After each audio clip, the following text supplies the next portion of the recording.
अथापि काले स्वजनाभिगुप्तये विभर्षि सत्वं खल निग्रहाय च स्वलीलया वेद पथम सनातनम वर्णाश्रमात्मा पुरुषः परो भवान। यद्यपि आप ही स्वयं को अलग अलग प्रारूपों में अभिव्यक्त करके भोग्य ब्रह्म के रूप में संसार का प्रवर्तन करते हैं, किंतु फिर भी विशेष अवसरों पर भक्तों पर कृपा करने के लिए, स्वजनाभिगुप्तये अपने भक्तों की रक्षा करने के लिए, और खल निग्रहाय च दुष्टों का निग्रह करने के लिए आप अपनी लीला से अवतार लेते हैं, ताकि सनातन वैदिक मर्यादा की रक्षा हो सके। वर्णाश्रमात्मा पुरुषः परो भवान, वर्णाश्रम धर्म ही भगवान की आत्मा है। जो भगवान जगद आत्मा है, उनकी आत्मा वर्णाश्रम धर्म है। ऐसे आप परमात्मा है। और वर्णाश्रम का विरोध करने वाले लोगों का जब हम विरोध करते हैं, क्योंकि वो स्वयं ब्रह्म का विरोध कर रहे हैं, परमात्मा का विरोध कर रहे हैं, तो उसका नाम पता चला सत्यम है ना। वो सत्यम शिवम सुंदरम न सत्य है, न शिव है, न सुंदर है उसका चरित्र। तो कह रहा है कि निग्रहाचार्य की जीभ काट ली जाए। और वृंदावन के रहने वाले हैं, नंबर भी दिया है अपने वीडियो में। तो मैं 15-20 दिन के बाद जा रहा हूँ वृंदावन, पूछूंगा कि वो जीभ काटने मेरे पास स्वयं आएंगे कि हमें ही अपनी जीभ कटवाने उनके पास जाना पड़ेगा। तो वर्णाश्रम धर्म का विरोध करने वालों का विरोध करना ही धर्म का अनुशासन है। और जिस जिस राक्षस ने वर्णाश्रम का विरोध किया, उन सबों का निग्रह भगवान ने किया है। और भगवान के पंच कृत्यों में जो निग्रह कृत्य है, चतुर्थ कृत्य है, उसी की भगवती निग्रहेश्वरी की कृपा से हम निग्रहाचार्य हैं, और इसीलिए हम इस प्रकार का कर्तव्य निभा रहे हैं। हमारे श्री निग्रहाचार्य जी महाराज, उन्होंने हमारे एक वक्तव्य पर प्रत्युत्तर दिया है, लेकिन जो हमारा वक्तव्य था उस पर उन्होंने प्रत्युत्तर नहीं दिया है। जो हमने कहा उसको शायद उन्होंने ठीक से सुना नहीं था। जो हमने कहा है उसका प्रत्युत्तर नहीं दिया है, उन्होंने तो कुछ और ही प्रत्युत्तर दिया है। और प्रत्युत्तर भी कैसे दे रहे हैं? अपनी भाषा में, जैसी भाषा में वो समस्त संतों से वार्ता करना चाहते हैं। और भी विद्वानों का, मैं तो एक मूर्ख बालक हूं, उनके द्वारा तो महात्माओं के लिए भी ऐसे ही शब्दों का प्रयोग होता है।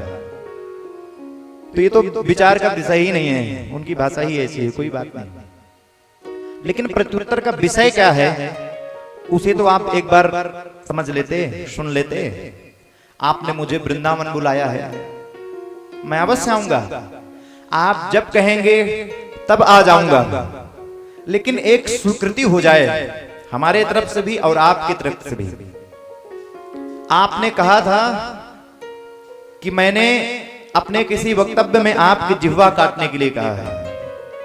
हम और आप दोनों स्वीकार करें, अगर मैंने ये बात कहा होगा कि मैं निग्रहाचार्य जी की जिह्वा काटूंगा, तो मैं अपने हाथ से अपनी जिह्वा काटूंगा वृंदावन में, भागवत जी के समक्ष कहता हूं। और अगर मैंने ऐसा नहीं कहा होगा तो आप भी स्वीकृति दीजिए कि आप स्वयं से अपनी जिह्वा काटेंगे, किसी को आवश्यकता ही नहीं पड़ेगी। मेरा वही वक्तव्य पुनः से सबको सुनाया जाएगा, सब लोग सुनेंगे, और सुनने के बाद आप स्वीकृति दीजिए। अगर मैंने कहा होगा तो मैं अपनी जिह्वा काटूंगा, और नहीं कहा होगा तो आपको अपनी जिह्वा काटनी होगी। हम लोग चर्चा कर रहे थे, मैं पूर्ण रूप से शास्त्रीय चर्चा ही कर रहा था। उस समय कथा क्या चल रही थी?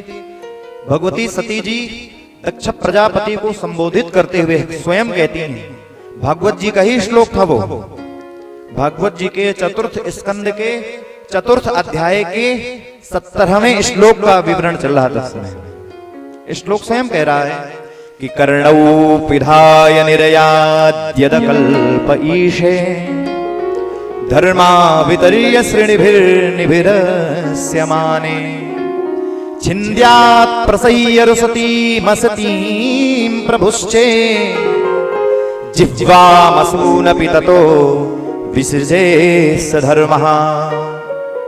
एक बार और सुने, छिन्द्यात् प्रसह्य रुसतीमसतीं प्रभुश्चे जिह्वामसूनपि ततो विसृजे सधर्मः। मैंने तो नहीं कहा है, शास्त्रीय आदेश है, शास्त्र ही बोल रहे थे मानो उस समय कि भाई धर्मा वितरीय श्रेणिभिर्निभिरस्यमाने, जो भी धर्म की मर्यादा की रक्षा करने वाले हैं, अगर उनकी कोई निंदा करता है तो उस समय सुनने वाले के दो कर्तव्य हैं। पहला कर्तव्य क्या है? कर्णौ विधाय निर्याद्यत कल्प ईशे। कान बंद करिए, कर्णों दोनों कान बंद करके वहां से उठ के चले जाइए।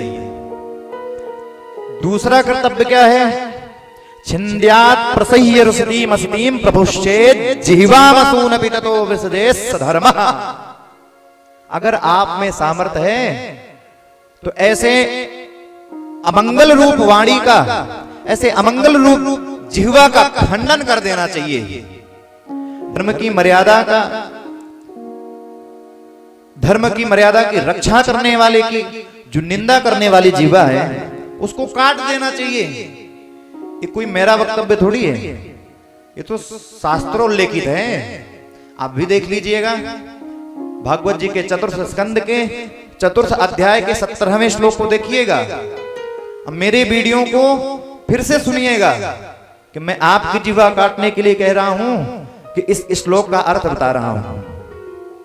मैंने आपके महात्माओं के प्रति जो भाव हैं, जो ईर्ष्यालु प्रवृत्ति है, उसकी निंदा की थी और आज भी कह रहा हूं, आज भी कर रहा हूं।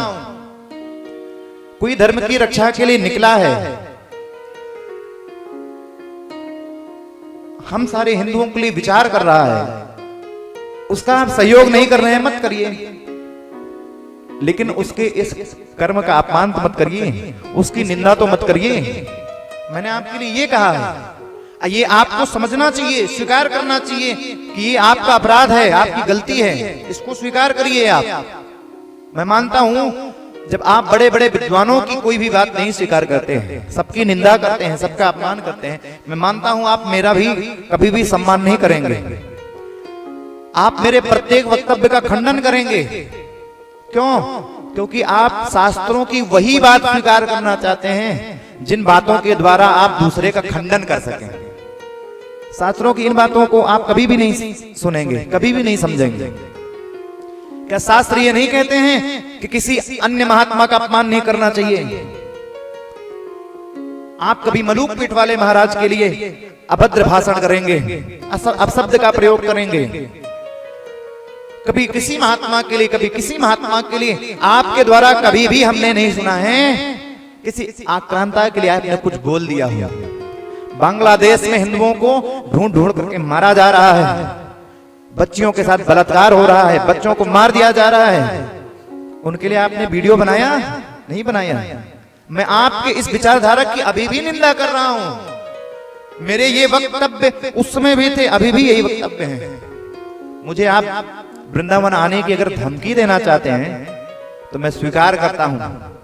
आपको जब भी आना है वो आइए, लेकिन मेरी स्वीकृतियों को स्वीकार करिए कि अगर मैंने बोला होगा तो मैं जिह्वा काटूंगा, अगर मैंने नहीं बोला होगा अपने वक्तव्य में और मात्र चमचों की बात सुन करके, आपके बहुत सारे चमचे तैयार हो गए हैं। सेना का क्या है? सेना तो रावण भी तैयार कर लेता है।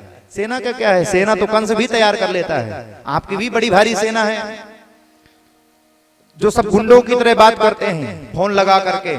कौन हो तुम? किसके विषय में बोल रहे हो? मतलब महाराज जी, निग्रहाचार्य जी सबके विषय में बोल सकते हैं, आप शब्द कह सकते हैं, लेकिन निग्रहाचार्य जी के लिए कोई नहीं बोल सकता है।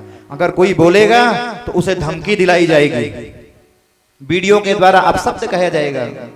आप विद्वान हैं, पहले मैं भी मानता था आप विद्वान हैं।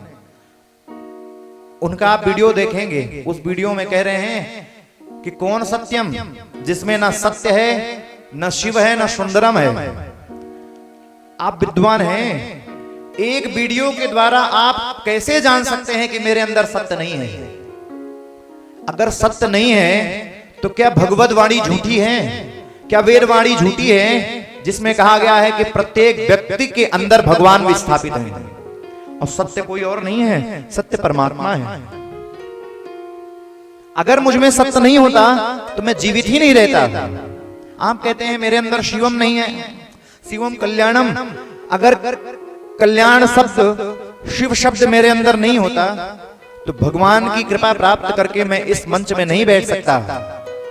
आप कहते हैं कि मेरे अंदर सुंदर नहीं है, मेरे अंदर सुंदरम भाव नहीं है। निग्रहाचार्य जी, जिसकी वाणी के द्वारा कभी परिहास में भी भगवान का नाम निकल आता है।